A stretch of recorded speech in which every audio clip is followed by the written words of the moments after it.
ଜଗନ୍ନାଥ, ମୁଁ ଜଗତର ନାଥ, ମୋ ସ୍ରଷ୍ଟା, ମୋ ସୃଷ୍ଟି, ମୁଁ ହିଁ ବିଲୟ।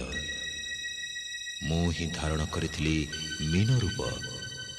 ମୁଁ କଚ୍ଛପ, ବରାହ, ନରସିଂହ, ବାମନ, ପରଶୁରାମ, ରାମ, ବଳରାମ ଏବଂ ବୁଦ୍ଧ। ମୁଁ ହିଁ ସୃଷ୍ଟି କରିଥିଲି କୁରୁକ୍ଷେତ୍ରରେ ମହାଭାରତ। ମୁଁ କେବଳ ମୁଁ, ଆଉ ମୁଁ ହିଁ ଆସୁଛି କଳ୍କି ରୂପରେ।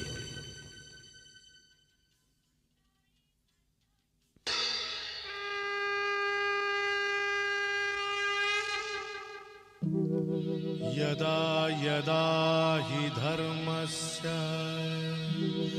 ग्लानिर्भवति भारत